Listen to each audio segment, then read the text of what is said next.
First and foremost, it is my sincere pleasure to welcome our European friends here in Kyiv. Your visit today carries great importance and symbolism. It takes place on the 3rd anniversary of Russian full-scale invasion of Ukraine. It is a clear expression of solidarity and belief in our shared European future. It sends a powerful message of the unwavering support of the European Union for Ukraine. Over these past 3 years, Russia has systematically attempted to destroy the principles that formed Europe's security architecture for decades. Yet, this aggression has never been directed at Ukraine alone. It represents a test for the whole Europe, for its unity, its capacity to defend its core values and its very future. Whether we like it or not, we now live in an entirely new world, a world that offers no room for passivity or silence. We face a critical choice. Either we proactively shape our new reality, or it will be shaped for us. Europe must become a continent of action. Therefore, the issue we face today is not merely about war and peace, sanctions or military assistance. It is fundamentally about the future of the European continent itself.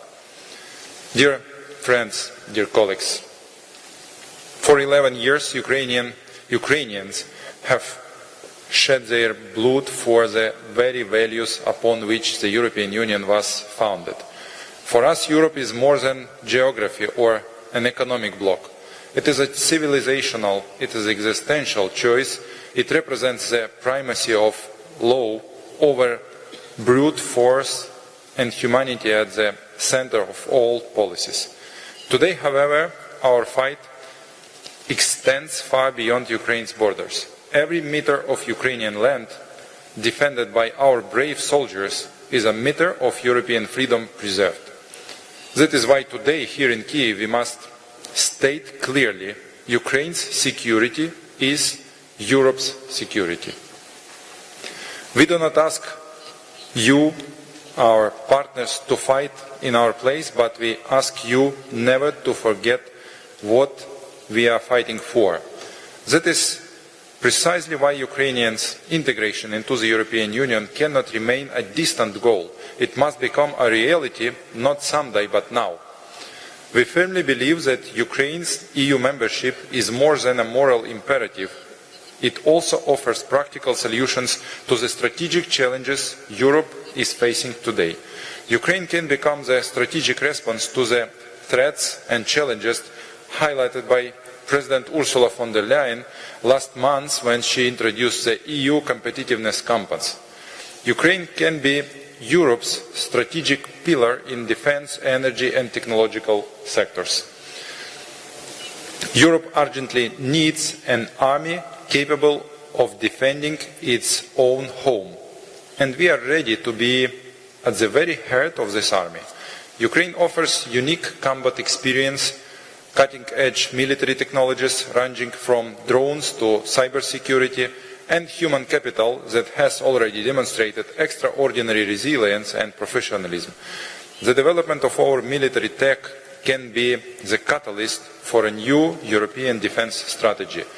Our defense industry is already producing armored vehicles, air defense systems, ammunition and all types of drones that are reshaping the course of modern war and modern warfare.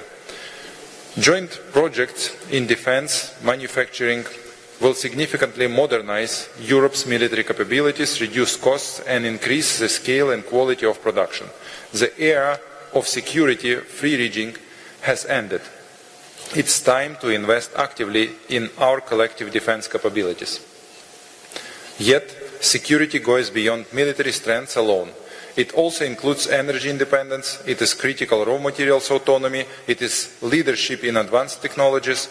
That is why today we offer Europe not only our courage and battlefield experience, but tangible strategic advantages, energy resources, critical minerals such as lithium, titanium, uranium, natural gas, hydrogens, as well as food security, nearshoring opportunities and technological synergy. Our renewable energy potential will help EU achieve its ambitious climate goals.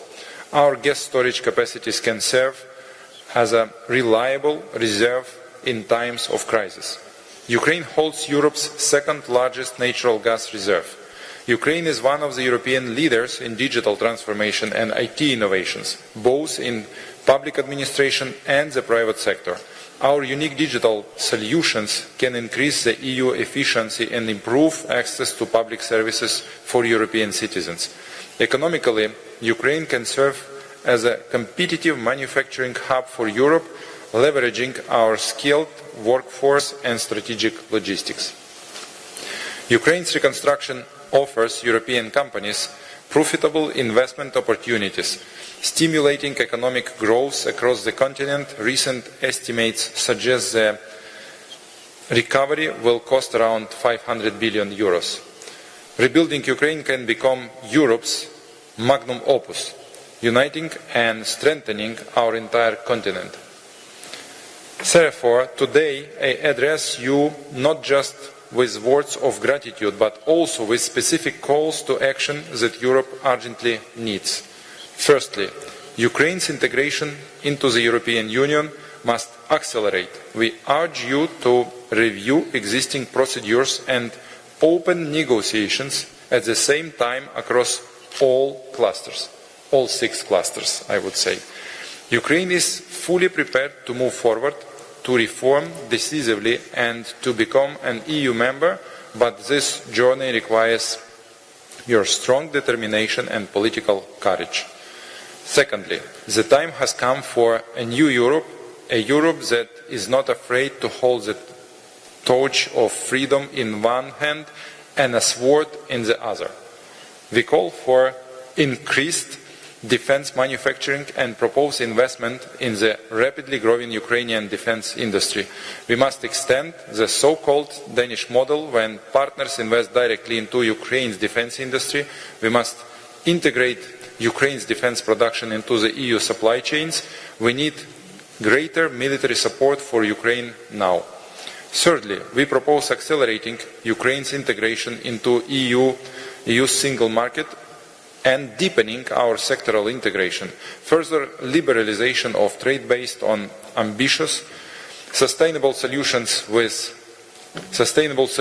will benefit all of us.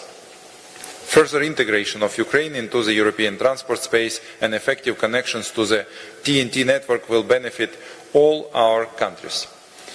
We also propose to deepen energy market integration. We urge the EU to establish a strategic European gas reserve, leveraging Ukraine's extensive gas storage facilities as a key stabilizing element for the European energy market. Fourthly, rebuilding Ukraine will require massive financial resources. We firmly believe that frozen Russian assets should serve as a financial cornerstone and primarily resource for our reconstruction.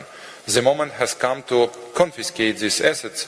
Such a decision is entirely legitimate, and now is the time to crystallize a clear legal framework. Dear colleagues, dear friends, dear Ursula, we are deeply grateful to the European Union for your unwavering support, financial assistance, weapons, humanitarian aid, and sanctions against the aggressor. We thank each European country that has chosen not just to express solidarity, but to actively act. We thank every European nation who has declared we stand with Ukraine. Allow me extend special gratitude to the European Commission and personally to you, dear Ursula, for your strategic leadership, your belief in Ukraine and your courageous decisions which continue to give us hope, real hope for our mutual victory. Thank you so much. Now is the moment for a Europe ready to take action. Now is the moment for a Europe capable of protecting itself. Now is the moment for a strong Europe in which Ukraine fully takes its rightful place. Thank you for your faith. Thank you for your support. Together we will build a new Europe. Together we will win. Glory to Europe. Slava Ukraini!